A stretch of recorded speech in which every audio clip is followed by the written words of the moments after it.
The flight from San Francisco to Tokyo was fully booked, buzzing with a mix of excited tourists, seasoned business travelers, and jet-lagged regulars. In the soft hum of the aircraft's engines, the business-class cabin carried a subtle scent of leather seats and warm towels.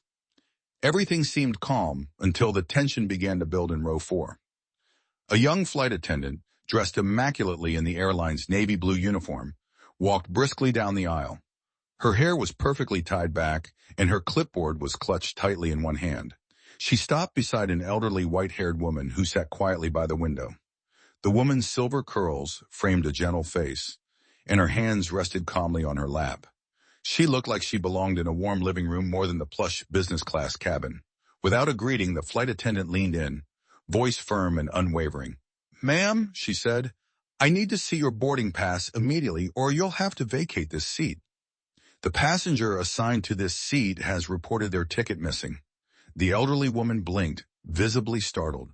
Her lips parted, but no words came out at first. She reached toward her purse slowly, fumbling with the zipper. But before she could say anything, a voice cut in. Strong, calm, and elegant. "She doesn't have the boarding pass anymore because I handed it to the gate agent earlier," said the poised young woman seated beside her. Her skin was a rich shade of brown, and she wore a sleek black pantsuit. Her short, natural curls framed a face full of intelligence and resolve. "She's with me," the woman continued, locking eyes with the flight attendant. "That's my mother." The flight attendant faltered, taken aback. Her brows furrowed. "Your mother?" There was a pause, just a second, but long enough for surrounding passengers to glance up from their magazines, laptops, and glasses of champagne. The energy shifted.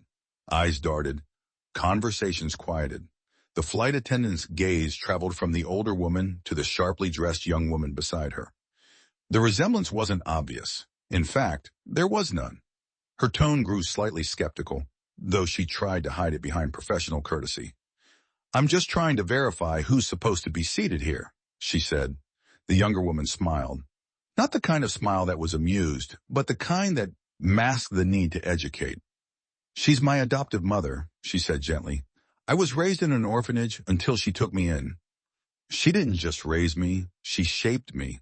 She read to me every night. She stayed up teaching me how to write my name. She worked 2 jobs so I could go to college." The cabin seemed to hold its breath. The elderly woman placed a hand gently on her daughter's, squeezing it. Her lips quivered, but this time she managed a soft whisper. "She's brought me here to see Tokyo. I never thought I'd make it to Asia." The moment was raw. It shimmered with emotion too sacred to ignore. A couple in the next row lowered their newspapers. A man in a suit straightened his posture. The flight attendant seemed to shrink a little. I'm sorry," she said, her voice quieter now. "There must have been a mix-up. Thank you for explaining." Her gaze lingered on them both for a second longer. Then she nodded and walked away. The elderly woman and her daughter sat silently for a moment. Then they both smiled. "Do you think they believed us?" the older woman asked, a playful glint in her eyes. "I don't care," her daughter replied. "You're here, and that's all that matters." Outside the window, clouds stretched like cotton over the Pacific Ocean. The journey to Tokyo had only just begun.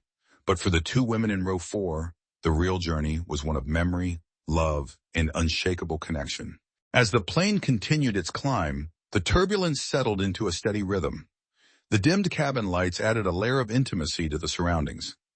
Conversations resumed softly around the cabin, but a quiet bubble enveloped the pair in row 4. The older woman turned slightly toward her daughter, her eyes glistening. "I still can't believe I'm here," she whispered. "Flying across the Pacific, sitting in a business-class seat, with you?" The younger woman smiled, brushing her thumb across her mother's knuckles. "I told you, Mom. You've spent your whole life giving to others. It's your turn now." The word mom still stirred something deep in both of them. It had never been about biology. It had always been about bond. The woman's name was Celeste Turner, an executive at a Fortune 500 company, fluent in 3 languages, and respected in every boardroom she walked into. But none of her achievements could outshine the journey that had started with a frightened 5-year-old clinging to the hand of a woman who had nothing but love to offer. The older woman, Eleanor, had worked as a school librarian for over 30 years. Her home was small, her income modest, but her heart was immense. Back then, Eleanor hadn't intended to adopt. She had simply volunteered at the local children's shelter, offering her time to read books to kids who didn't know the comfort of bedtime stories. That's when she met Celeste, quiet, reserved, mistrustful. "I remember your eyes," Eleanor said now, her voice trembling with memory. "They looked so tired, like you'd seen too much already." Celeste nodded. "I had, but then you sat down beside me with the Velveteen Rabbit, and you read it like it was meant for me." Eleanor chuckled softly. "I knew you needed to hear it. That story made me believe in becoming real. Real through love." Celeste felt her throat tighten. "That was the first night I slept through until morning." Eleanor leaned her head back. "You used to snore like a little bear." They both laughed, and the laughter caught the attention of a few passengers nearby. Some smiled knowingly. Others seemed puzzled by the sight of two women, clearly different in age and appearance, yet so deeply entwined. The flight attendant from earlier peeked down the aisle again, her posture more subdued. She watched them for a moment before continuing on her way. Something about their connection had humbled her. As the seatbelt sign blinked off, Celeste pulled a small velvet box from her handbag. She placed it on Eleanor's tray table. "What's this?" Eleanor asked, curious. "Open it." Inside, nestled in soft cream fabric, was a delicate gold bracelet. Its charm read, "Forever yours." Eleanor gasped softly. "Celeste, you raised me. You believed in me when no one else did. You gave me love when I thought I didn't deserve any. This is just a small way to say thank you." Tears brimmed in Eleanor's eyes, and she quickly dabbed them with her napkin. "You've given me more than I ever gave you." "Not true," Celeste said. "You gave me the only thing I ever really needed. Someone who saw me." The cabin lights dimmed as the aircraft reached cruising altitude. Most passengers settled into their in-flight movies or reclined their seats for a nap. But row 4 remained wrapped in its own little world. Eleanor looked out the window at the vast ocean of clouds. Her voice was soft, like wind brushing against pages of an old book. "I still remember the first time you called me, Mom. I thought my heart would burst." Celeste laughed. "I was what, 8? You were 7.5. It was Christmas Eve. I had just wrapped your second-hand books in a doll you had circled in a catalog months earlier." "I remember the doll," Celeste whispered. "It had a missing shoe. But you didn't care." Eleanor smiled. "You just hugged me and said, 'Thank you, Mom.' And you didn't even realize you said it." Celeste leaned back. "That night I knew I wasn't alone anymore." They sat in silence for a while, the drone of the engines acting like a lullaby. Then Celeste turned serious. "Do you ever regret it?" Eleanor looked at her sharply. "Regret what?" "Taking me in. It couldn't have been easy." "I was broken, angry." Eleanor shook her head, firm but loving. "You weren't broken. You were scared. You had every right to be. But no, Celeste, I've never regretted it. Not for a second." "I used to scream at you," Celeste said, eyes downcast. "I ran away twice. And I waited on the porch both times, rocking in that old chair with hot cocoa waiting," Eleanor replied with a smile. "I knew you'd come back. I was awful to you. You were a child learning to trust again. I never blamed you." Celeste's eyes welled. "How could you love me when I didn't even love myself?" Eleanor reached across the armrest and took her hand. "That's what love is. It doesn't wait for you to be ready or perfect. It shows up. It stays." A nearby passenger, an elderly gentleman who had been glancing their way, leaned closer and spoke gently. "Excuse me, I don't mean to intrude, but your story, it's beautiful." Celeste smiled politely. "Thank you." "I lost my wife 2 years ago," he continued. "Your conversation reminds me of her and our daughter. She was adopted too. Changed our lives forever." Eleanor placed a hand over her heart. She must have been lucky. We were the lucky ones, he said, then turned back to his seat. Celeste wiped a tear. You see, you didn't just change my life. You changed everything that touched mine. Eleanor leaned in closer. That's what mothers do, my love. The in-flight dinner service rolled past. Neither woman noticed. Their meal was in their memories. Their comfort was in their connection. Later, as Eleanor closed her eyes to rest, Celeste scrolled through her phone and found an old photo, the day of her high school graduation. Eleanor was holding her so tightly in the picture, her face full of pride. She smiled and whispered under her breath, "You never gave up on me. Not once." Outside, the sky was dark, but inside, love glowed between them like a lantern in the night. As the flight sailed through the quiet of the night sky, the silence in the cabin became deeper, almost sacred. The clicking of seatbelt buckles, the soft murmur of air conditioning, and the occasional rustle of pages turned were the only sounds that remained. Celeste stood up briefly to help her mother recline her seat, then tucked a soft blanket over Eleanor's lap. "Comfortable?" she whispered. Eleanor nodded. "More than I deserve." "Don't say that." Celeste pulled her own seat back and leaned toward her. "You deserve the world." Eleanor's eyes shimmered, then flickered away. "I wasn't always enough for you." The words hit Celeste like a tremor. She stared at her mother, trying to understand. "There were times," Eleanor continued, "when I didn't know how to handle your pain. I had never been a mother before. I didn't know how to heal your wounds, only how to sit with them." Celeste swallowed the knot in her throat. "You did more than sit. You stayed.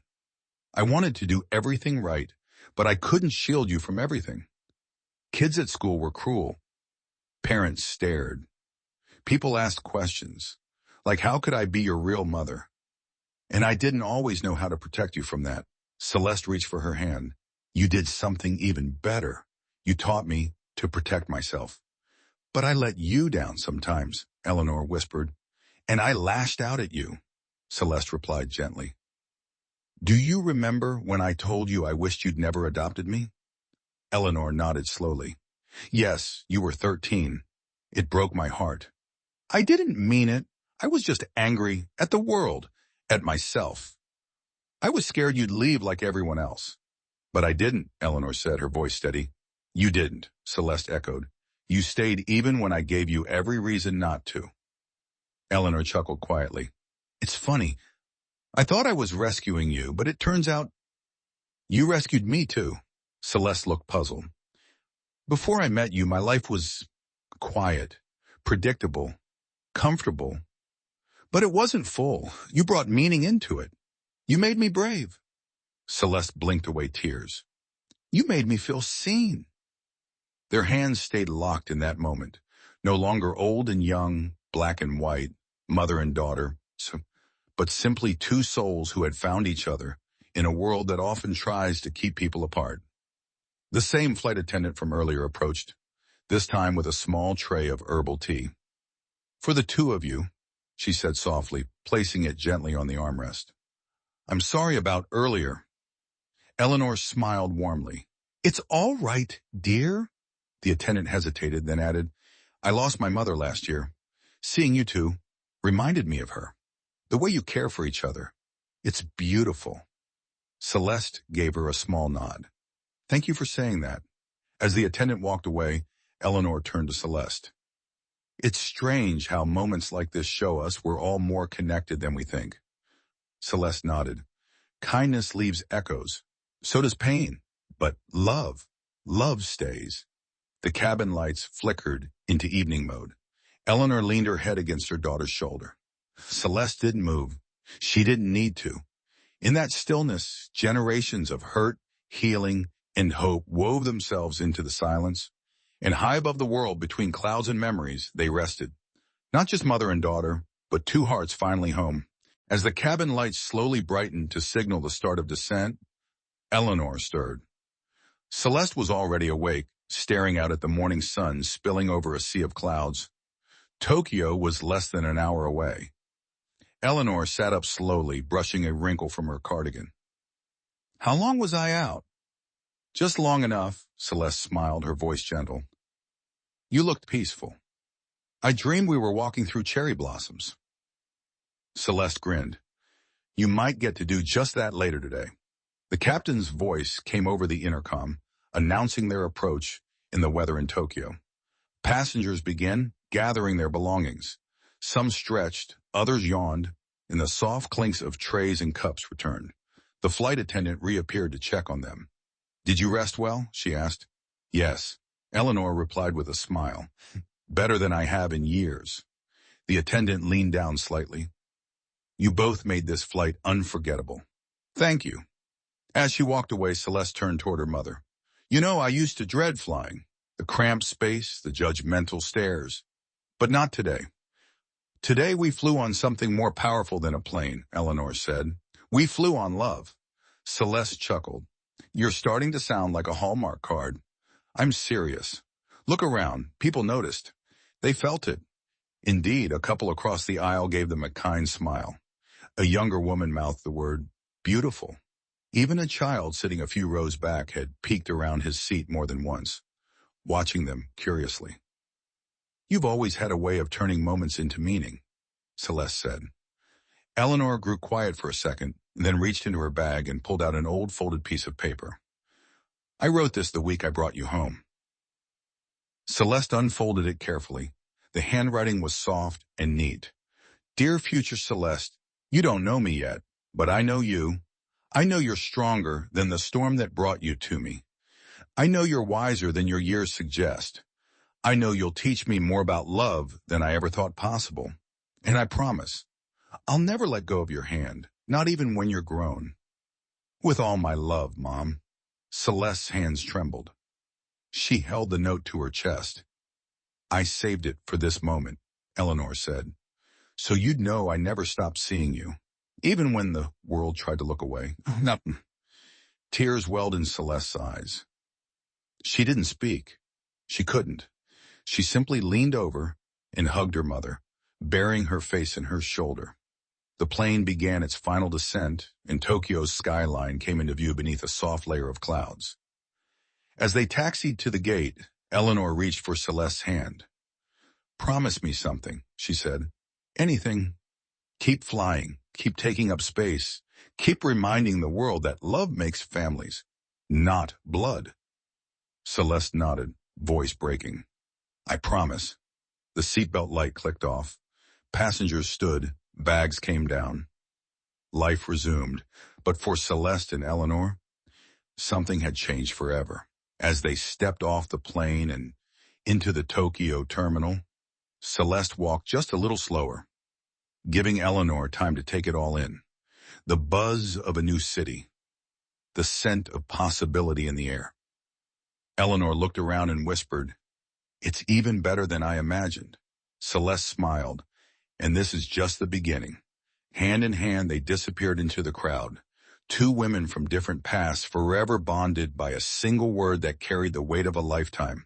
Mom.